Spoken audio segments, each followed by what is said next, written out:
دیکھ لیا, ہو گئی تسلی. اویس نے اکتائے ہوئے لہجے میں کہا.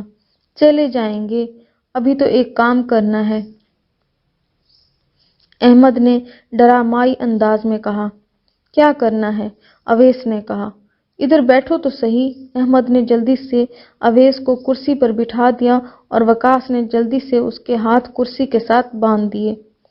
اب تم اکیلے یہاں انجوائے کرو, ہم تھوڑی دیر تک واپس آ جائیں گے. حسن نے کہا. تم لوگ میرے ساتھ ایسا کیوں کر رہے؟ جانتے بھی ہو اندھیرے کا فوبیا ہے مجھے, میں ایک منٹ بھی نہیں رہ سکتا ادھر.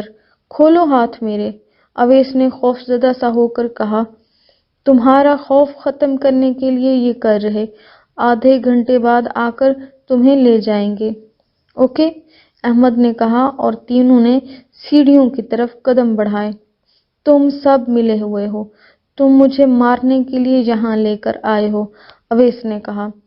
مگر تینوں ہی مسکراتے ہوئے باہر چلے گئے. آدھے گھنٹے کا کہہ کر گئے تھے, اب 4 گھنٹے ہو گئے ہیں.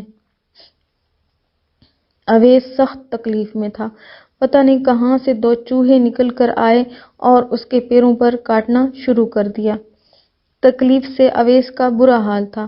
روشنی مکمل طور پر ختم ہو چکی تھی, اب صرف اندھیرے کا راج تھا. اویس پہلے ہی کمزور دل کا مالک تھا, کچھ وہ ڈرپوک بھی تھا. اب یہاں تنہائی اور اندھیرا اسے مار رہے تھے. چیخ چیخ کر گلا بیٹھ گیا تھا. چوہوں نے رہی سہی کسر پوری کر دی. دل کا دورہ پڑنے کی وجہ سے اویس کی موت ہو گئی.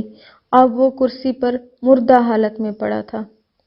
دوسری طرف وہ تینوں اسے باندھ کر حویلی سے باہر آ گئے.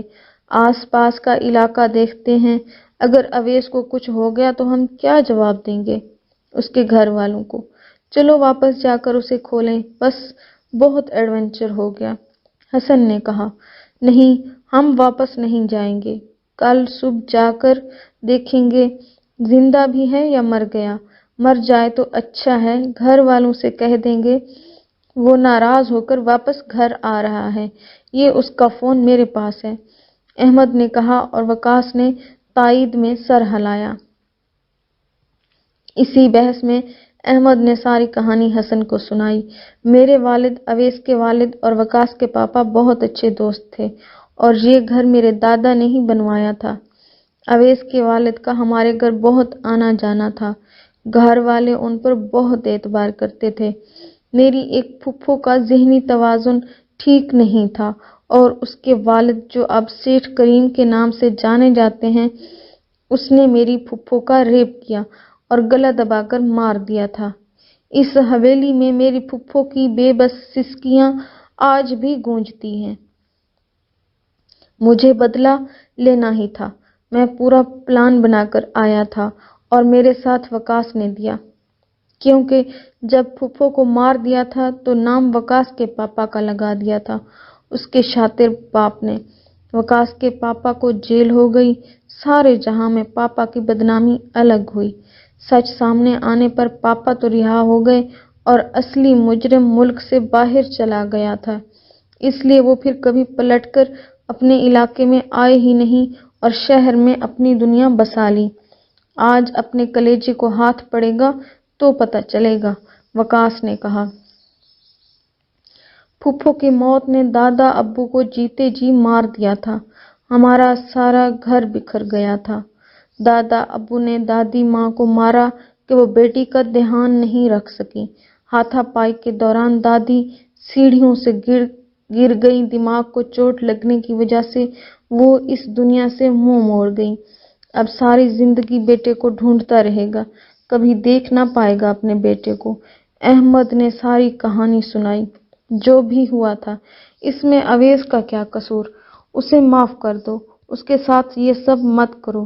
حسن نے التجا کی. نہیں, وقاص نے قطعیت سے کہا. کچھ وقت بحث کرنے اور کچھ بارش کی نظر ہو جانے کی وجہ سے وہ واپس حویلی نہیں آ پا رہے تھے. 4 گھنٹے کے بعد گرتے پڑتے وہ حویلی آئے, کیونکہ بارش کی وجہ سے راستے میں پھسلن بہت تھی. جیسے ہی دروازہ کھول کر وہ اویس کے پاس آئے, اس کی کٹی پھٹی لاش دیکھ کر حسن دنگ رہ گیا تھا۔ وہ ہی ہوا نا جس کا ڈر تھا، حسن نے کہا۔ کوئی ڈر نہیں ہمیں، اچھا ہوا مر گیا، احمد نے زہر خند لہجے میں کہا۔ اویس کی لاش کو وہ اٹھا کر باہر لائے اور لے جا کر جھیل میں پھینک دی۔ میں واپس جا کر سب کو بتاؤں گا تم دوست کے نام پر دھبا ہو۔ آج سے 25 سال پہلے جو غلطی ایک دوست نے کی تھی، تم دونوں نے بھی اپنے دوست کے ساتھ وہی کیا۔ مجھے تمہارے پلان کا ذرا سا بھی پتہ ہوتا میں اویس کو کبھی نہ لے کر آتا۔ تم لوگوں نے اچھا نہیں کیا۔ میں تمہیں کبھی معاف نہیں کروں گا، اور میں سب کو ضرور بتاؤں گا کس طرح تم ایڈونچر کے نام پر دوست کو مارنے کے لیے لائے تھے، چاہے مجھے خود بھی پھانسی چڑھنا پڑ جائے، حسن نے روتے ہوئے کہا۔ یہ سب کہانیاں تم تب سناؤ گے جب یہاں سے زندہ جاؤ گے۔ آواز پر حسن نے پلٹ کر دیکھا۔ احمد کے پاپا کو دیکھ کر حیران رہ گیا۔ یہ صرف میرے بیٹے کا ہی پلان نہیں تھا، اس میں اور لوگ بھی شامل تھے۔ اور ایک راز تم بھی سن لو، تم میری بہن کی ناجائز اولاد تھے، تم اور اویس بھائی تھے، لیکن آپ کی بہن کو تو اسی وقت مار دیا تھا، حسن نے حیران ہو کر کہا۔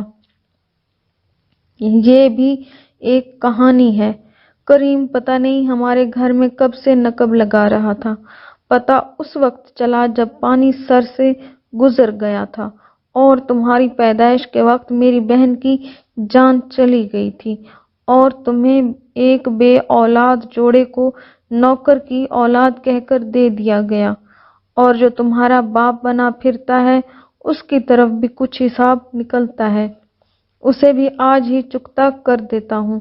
اب بھائی کے پاس ہی چلے جاؤ۔ یہ کہتے ہی احمد کے والد نے حسن کو گولی مار دی اور وہ بھی جھیل میں جا گرا۔